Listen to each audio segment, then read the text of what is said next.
So what was going on in 1995?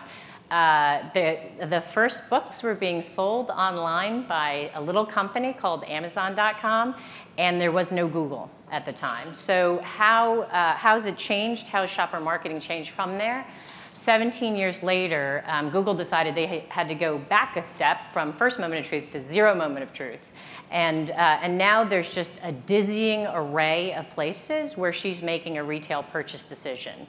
And so these are all the different places now where she can be and just instantly buy. So you've seen it on ads, you know they can do it on the brand sites, and even on social there's an ability to buy things. And these are things that hadn't even been considered when they were thinking about what the retail shelf is and the choices that you could make back in 1995. So now when you think about what's going to happen in the future and you think about mobile moving forward, we don't even know what the retail shelf is going to expand into in the future.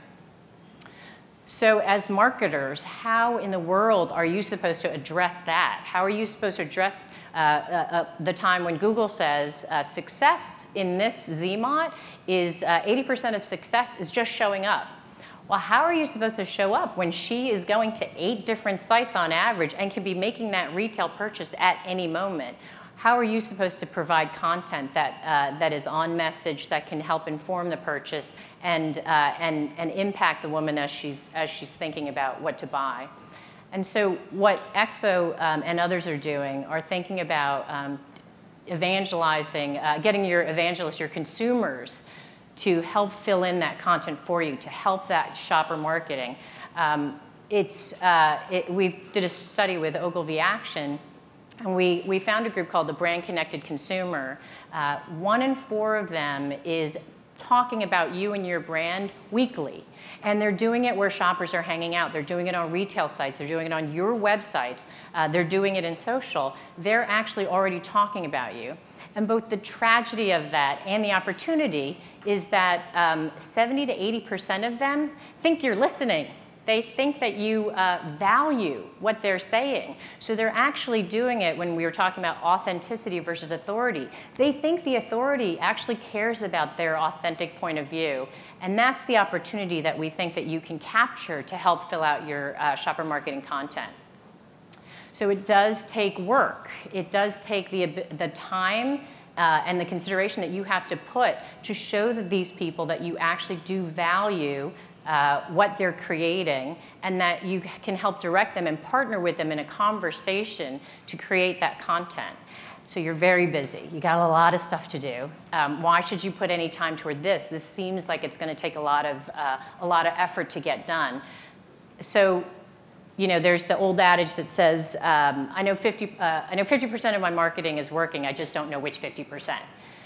So one of the things we found is we're starting to find the other 50%. And what they're doing is we did a test with ComScore where we showed professional video and we also showed user gen video. The people who were moved by user gen video, completely separate from the people who were moved from professional video. That means you're creating the professional video. And the video we used was on beauty. So the Bobbi Brown video is not the video that we used. But we used a beauty video. And that group of people who looked for that user gen, there was only a 2.7% overlap with people who liked the professional and were moved to purchase from that. And their purchase intent was moved at that point.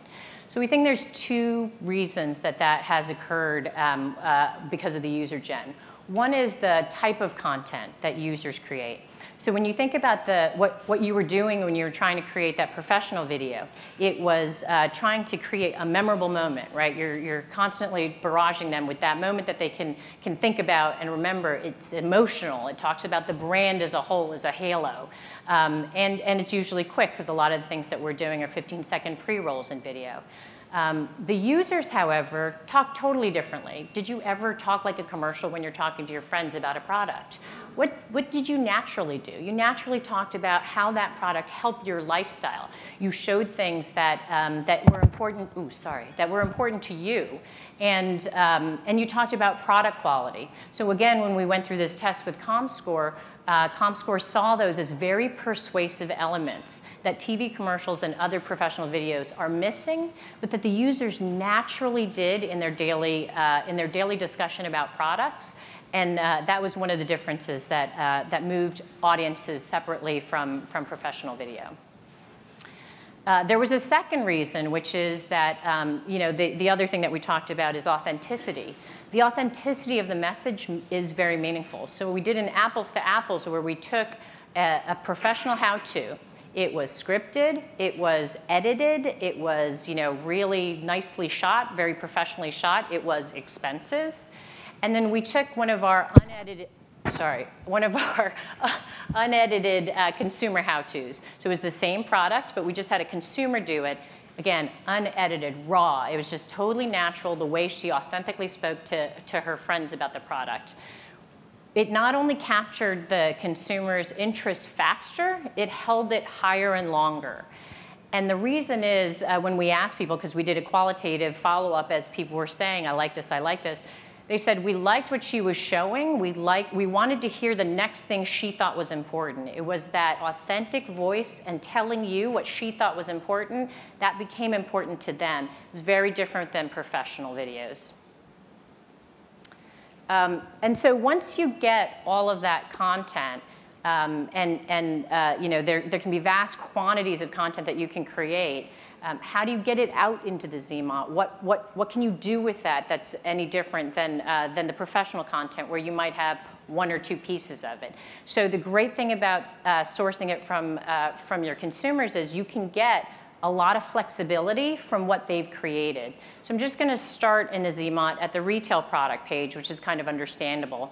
And so what we do for somebody like diapers.com, which is owned by Quidsi, which then rolls into Amazon, so they've decided, you know what, we like the choices, we like the different faces, we want women to be able to choose. So what they end up doing is they ask us for a feed of every video, and they gave us an algorithm. They said, this is our kind of consumer that goes on our site.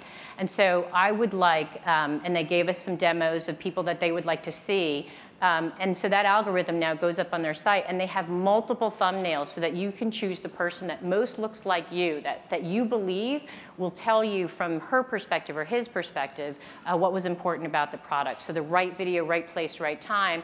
Right video was important to them as your choice. I want you to customize your journey on my site. And so, so with a little authority, we're able to give them the choice of authenticity on diapers.com. So the interesting thing is, luckily, the retailers are really focusing now on how to take content and create the shopper marketing experience that works for them. So it's not one size fits all. And so we're working with another retailer now. And what they ask for is, you know what, our person who comes to our site has very little time. We need to show them the highest impact things. We're going to choose, can you create something that's a montage of multiple voices and show the information that's within the user gen, the things that they thought that were important, but create it in one video instead of 9. And so, so what we're going to do is show you an edit that we put together that hopefully will start populating on this retailer site. Hi, I'm here to talk about this brand new product from Olay. It is the Olay Fresh Effects Powered Cleansing System. Here you can see is the product. It's nice, it's small, portable, easy to use. It's battery operated.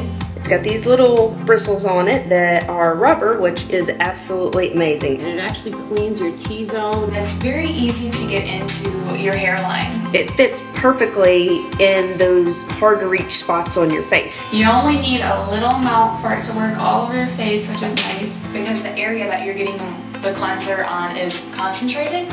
You just go in a circle. It smells so good.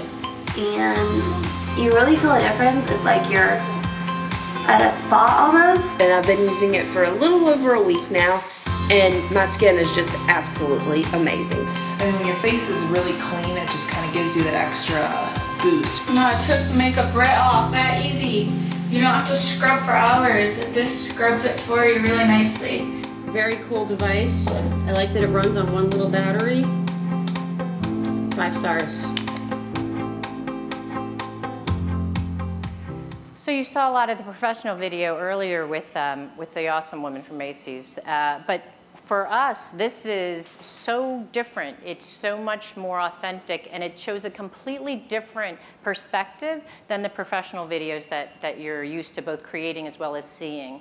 And so a couple things I just wanted to point out about that video, because we ourselves are still in development with what that really should be. But what we did do is we took out a lot of the testimonials. So normally what you would see is, I love it, I love it, I love it. And actually we had trouble with our editors trying to tell them, because the first few drafts we got were all, I love it, buy it, buy it, buy it. And so we had to keep going back and tell them to take it out. There was one little thing at the end that said 5 stars, but other than that, there was no other what you might call it a testimonial. No other, you should buy this, I recommend it. Because we were going for informational, we really wanted to make sure that they showed you the thing. So what we found with ComScore again is things like demonstration, showing the product in action, really important. Before and after, so they talked a lot about what happened before and after they used the product. Even things like being in the right room, so being in the bathroom for the videos is very important as a persuasive element. So those persuasive elements are things that we look for in the normal things that people do, and putting that reel together hopefully will be another variant of how social content can really help fill out the shopper shelf.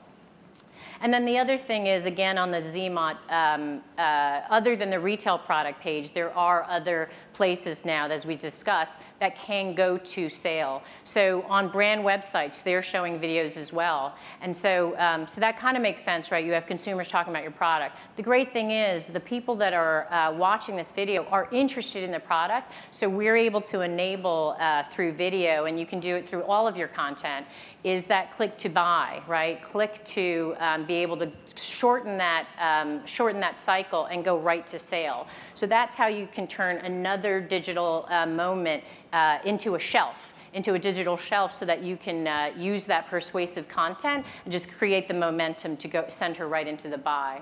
And then, yeah, we talked about how Facebook is not the place that people buy things, but it's interesting to know, for the manufacturer site, the great thing about that is it's the #2 place that people go to find product information. 60% of people will go to a manufacturer site. But on Facebook, the interesting thing that we found, again, so we enable the click to buy there, turning it into a digital shelf, so turning it into a place where people could then buy. And there's a higher click-through rate to the retailer from Facebook that we find than from a manufacturer site.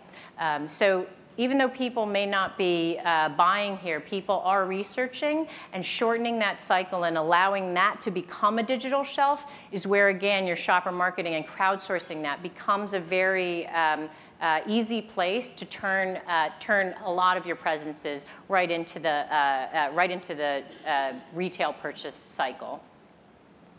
So, we've covered a lot of what the ZMOT is, and how you can take the flexibility of the content and really put it into every place that there is a retail shelf now, and hopefully other places as well. But the flexibility of the content and the persuasiveness that you can get out of that brand-connected consumer, I think, is really important. And don't forget, it appeals to a different type, and in my mind, a much more high growth type of person who is looking for that authentic information now in a way that they never have before. And just to end, EXPO's EXPO's a New York company. We've been serving brands. We work with companies like P&G and J&J, LG Electronics. And what we do is we generate and tap into their consumers to create that social content for them, to get it up on YouTube, on Facebook, turn those places into digital shelves for them.